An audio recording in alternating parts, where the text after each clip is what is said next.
This is your Jag Intramural Game of the Week Extra Point. Alright, Megan, we had a... Well, first of all, let's introduce ourselves before we get into it. I'm the voice of that Jag Intramural, Stephen Newhouse. And with me, as always, is my partner in the booth, the lovely Megan Williams. Alright, Megan, we had a top 10 rivalry game this week's Game of the Week between the number 2 ranked Team Face and number 10 ranked Fire, in which Team Face just dominated this game 34-0. Your impressions? I just think that Team Face came out there and played their offense to key, and Fire did not. Yeah. All right, let's talk about the first half a little bit. And in the first half, the Fire's offensive strategy seemed like they were forcing the ball to Mike and Joel a little bit. Did you get the same impression? Yes, definitely. I mean, I just feel like the other receivers were just almost left out in the cold tonight. I mean, if you guys would have used them, maybe they would have gotten some yardage. Yeah, they definitely did get the Fire started on offense tonight. If you want to win rivalry games, you got to have big plays. And Team Face had them in the first half. Yes, Rufio was using that wide receiver of his, Mr. Whitfield, and got an early lead in the game. And from there, it was just Fire. It was just Team Face all the way. We always say, to win out here, you have to have that go-to receiver. And Whitfield was on tonight, as he might have been the player of the game. So, they went into halftime with a 13-0 lead. Fire didn't play well, but we're still in this game. And after a big kick return by Mike, did you see the kick return? Yes, and I just feel like if he would have kept the ball, maybe he would have got some more positive yardage. I think he might have still been running, honestly, because he had a seam and he just pitched it. Yeah. But anyway, after the big kick return, they had a great drive going until it got stalled on a fourth down in which they did not convert. Yes, that's just one heck of a thing to go through.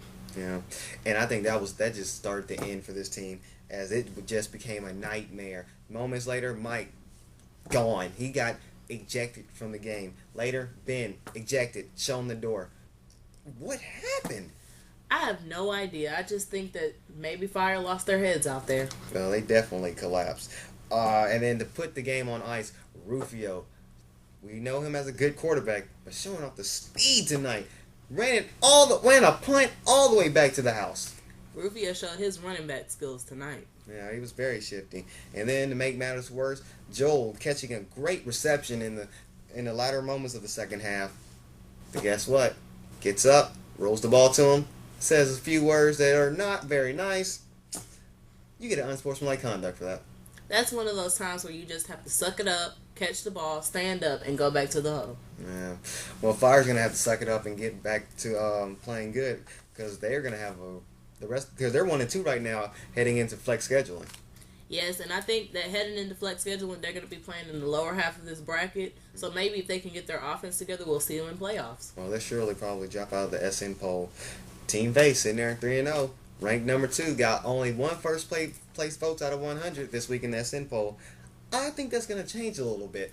Megan, putting you on the spot. Should Team Face be ranked number 1 in the SN poll come Friday? I think the poll should do something really controversial and tie them together. Whoa, really? A tie? Maybe, but we'll see when the polls release Friday. But I do know one thing. I think that we are on a collision course for Team Face versus Orange Cannons in a couple of weeks. Maybe even next week when flex scheduling kicks in. Yes, I see that game coming, and I can't wait for that. Yeah, that'll surely probably be your game of the week. But so we won't know where we'll be next week. But wherever we'll be, it's sure to bring controversy.